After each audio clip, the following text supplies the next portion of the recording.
This video was made possible with the help of Game Toppers. Upgrade your gaming experience with a Game Topper. Ooh, which pet shall I buy? I think I'll take this one here. He's so cute and adorable. You know, I think I'll take him home and pet him and call him George and...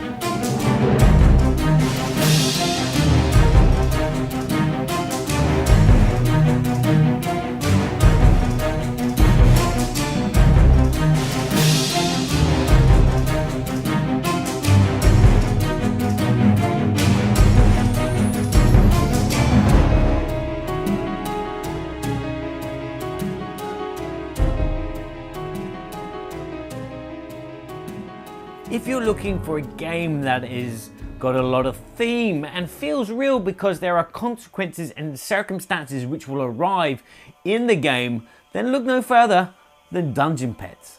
This game has theme bulging out of the box. Everything has theme and purpose. Everything that you see and touch in this world has a story and a history. There are no rules or no little bits that you're going to be doing during the course of the game which feel ajar, because everything is tied in with the humorous story of you as a storekeeper buying these little hatchling creatures which you're going to look after in your store and bring up and feed and play with and do all kinds of things with before you sell them on to Dungeon Lords, which is another game which is in the same universe as this. And you're also going to be entering them into pet competitions, you know, a competition for the most clever pet or the most strongest pet or the most angriest pet, or an eating competition even. And you're going to be doing all of this with this box. At its core, Dungeon Petz is a worker placement game, and the one brilliant thing about this game is it has this unique worker placement element which I've never seen in another game. Basically, you're going to have a group of imps helping you out. You're going to be sending them out on shopping trips to the local market where they're going to be either buying new pets or bringing cages back, or they'll be getting food, or they'll be going to call their cousins and bringing them along to help out. Now, why is this different? Well, basically, you'll be grouping the imps as you wish. You could send them all out individually. So if you have 6 imps, for example, you'll be able to take up 6 of the actions in the market. Do this, do that, and do the other. But you can group them together. And what difference does that make? Well, basically, the bigger the group, the stronger they are at pushing their way through the crowd to get that position that you want. Yes, if you have the largest group of imps, you get to choose which action you wish to take first. Therefore, that space is gone and no one else can take that space unless there is another space which does the same thing. Now, this is fantastic. You know, you can get that job that you want to get. You can get those things that you need to keep your shop above water. Now, there is that element of risk of, you know, someone else taking the spaces that you want, but you're not to worry, because what you can do is, if you've got no spaces that interest you, and there'll always be a space that'll interest you, you can always keep your imps at home and use them for domestic purposes. If you have pets already, maybe you can use them to play with the pets or clean up their poop. Yes, I said poop. And if there is nothing for them to do at home, the nice thing is you can send them out on odd jobs to just bring you in some money. And the money again ties into this worker placement. You can use money as an imp, so to speak. Obviously the money doesn't have hands or anything, it can't do anything, but if you send an imp out with 3 money, they have a value of 4. And that's the same as like sending 4 imps out. So you can jump the queue by using your money. But remember, money is going to give you points at the end of the game, as well as buy you pets. And that's another nice thing about the game. There are spaces which are relevant. If you want to buy a cage, you need to send at least 2 imps to go and collect it because it's a big thing and it's heavy. And if you want to buy a new pet to add to your store, you're going to need to send an imp with some gold. So the worker placement is a major element, but then there is the bluffing and deduction around that, where you're going to be trying to outsmart your opponents by getting those spaces that you want. And again, you know, do you go send out 2 groups and get 2 actions because you've got big clumps of imps, or do you spread them out and do a lot of little smaller actions, hopefully getting the actions that you want? The other main mechanic is hand management. There are some cards in the game which will tie in with your pets. Each pet will give you a certain amount of cards depending on their age, and a certain type of card. Each of the different types of cards have a different number of resources or actions or elements on them. So for example, the green cards have a good chance of being food, which means that you're going to need to feed your pet, or poop, which means that your pet's had a poop. And this is nice because as your pets get older, they will require more cards to be played with them. And that makes them a little bit more difficult. And then you'll have to calculate, is this pet too annoying for me? Should I sell it now this round, or should I wait till the next round when I get a lot more money and maybe a lot more reputation points for my store? Which is what the game is about, is getting reputation points. And these reputation points come from the competitions that you're going to send your pets into, and also the customers that you're going to sell these pets onto as well. Now going back to your creatures that you have in your store, after every market round, you're going to have to allocate cards to that pet. And again, it's dictated on the pet what cards are going to be used for them. These cards kind of like tell a story for the pet. Your pet may be very, very hyperactive and may want to play lots and be a bit angry maybe. And you've got to make sure that your cage is strong enough to hold this angry pet, as well as make sure that you have imps at home that will play with it to keep it entertained. If pets don't get entertained and they don't have those elements that they need, they don't have food because you've got no food, but you've told them that they're hungry and they're going to eat, they become sad. And if they become too sad, they may slip off their mortal coil and kill themselves. Yes, it's a sad world when your pet is sad and wants to kill itself. Again, pets can get other things like diseases by being in a cage full of poop and then become sick. They can die that way. Or if they use too much magic and there's no magical field on your cage, your pets can transform into something else and then disappear into another dimension. Now the cards are important because for the competition and for selling to the owners, you're going to need to see into the future to predict which cards are going to be best used at which round. And luckily there is this time track, which is the round counter, which will then tell you which competitions are going to happen and which dungeon lords are going to come and visit your shop and the requirements that they need. You may not want to play a lot of angry cards on a pet because it will get angry and break out of its cage, and you might have to send some imps to go and catch it.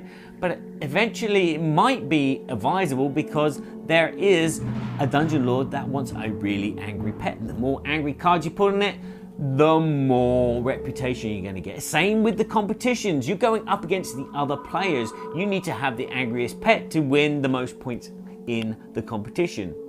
Now there's a lot of icons on everything, and it is logical and it does make sense, but you may find yourself from time to time forgetting what that means and what this means. It's all nicely laid out on the foldable home card where you'll be hiding all your information of where you're putting your imps.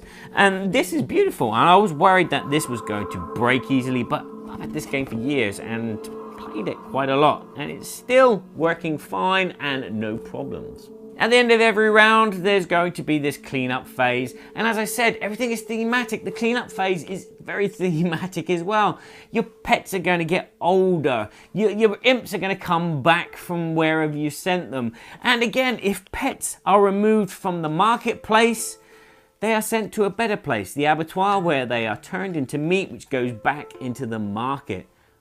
Wow, there's no excuse for why this cube has been removed and put there. Everything has a logical, thematic story behind it.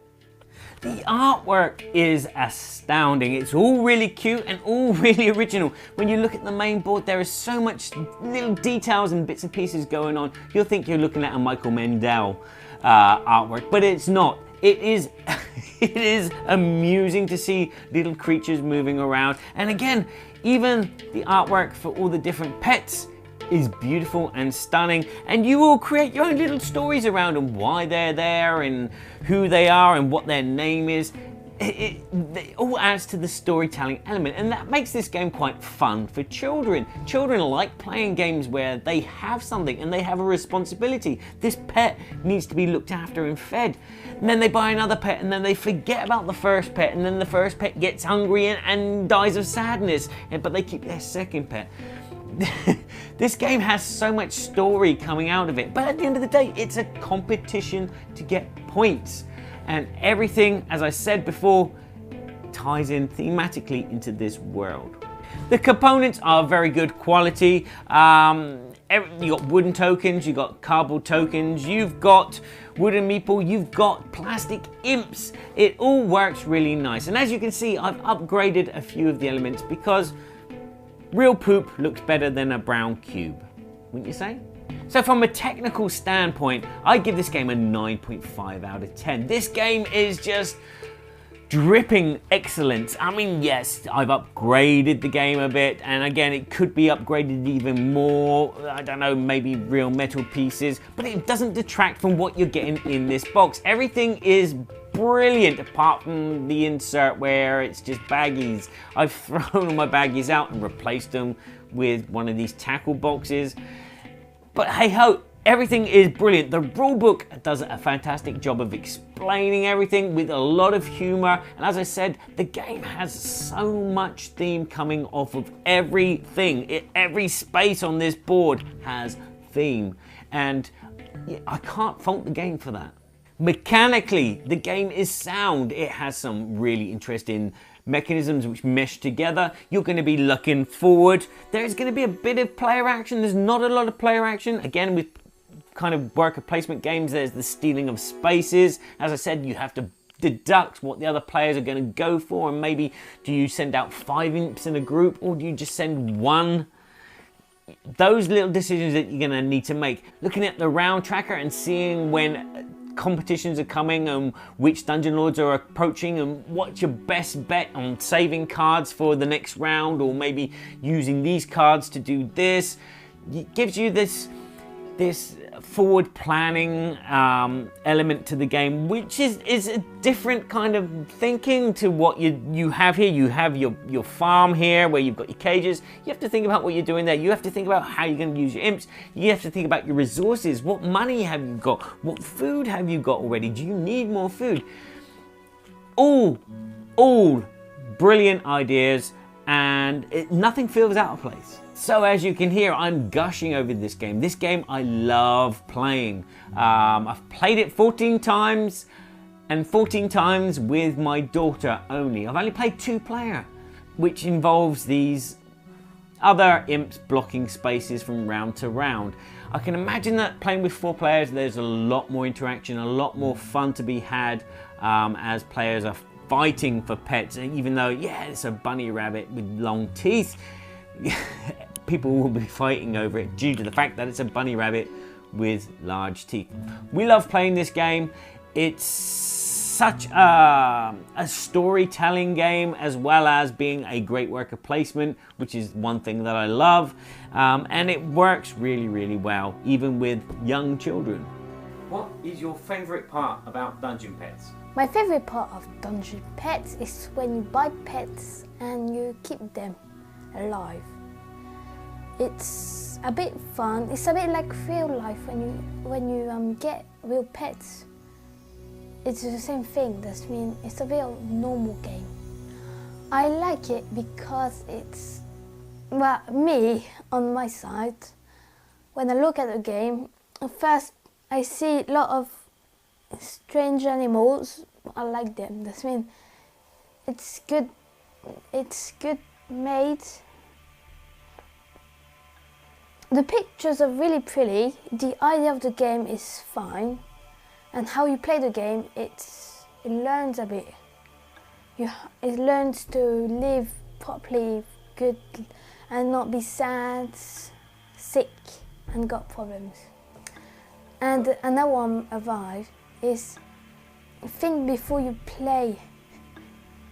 When it's one turn, you think about it, but you think about the next turn, like you know everything of the next turn. Where does this game sit? Does it sit high on a hill with the best games, or does it go down in the dungeon with the worst games? Or somewhere else? I'm going to say in the dungeon of Dragon because I'm going to say that it's more at the top because it's a quite good game for kids and you can play that with your friends and your family. So this game is definitely my cup of tea. If you combined my two scores together, you're going to get a 9.25 out of 10, which is a very good rating for a very good game. If you like worker placements with a twist, if you like games with a lot of theme and a lot of humor, I definitely recommend Dungeon Petz. I do own the Marché Noir, the Dark Alleys expansion, but we never played it. Due to the fact that the base game alone has so much bringing on it, and the black market will add another market board where you can do other things and another place to send your imps. But we've only just used the other pets which are in that game just because they're pets and there's unicorns and stuff, and my daughter loves that kind of. So there you go, Dungeon Petz, an excellent worker placement shop management game. So there you go, thanks for watching this video. I hope it's pointed you in the direction whether Dungeon Petz is a game for you or not. If you've liked this video, then please give it a like. If you know someone that might appreciate this game, share this video with them. And if you want to check out everything that I've been doing in the board game world, you can go to boardgameseverybodyshould.com, where you can check out all the reviews, as well as the music, and as well as the Berkey and Badger Board Game Babble podcast. So thank you very much for watching. Ciao for now, and remember to please don't eat that pet there, because he's got bones, lots of them, and some of them are not even his. Just sitting at the table next to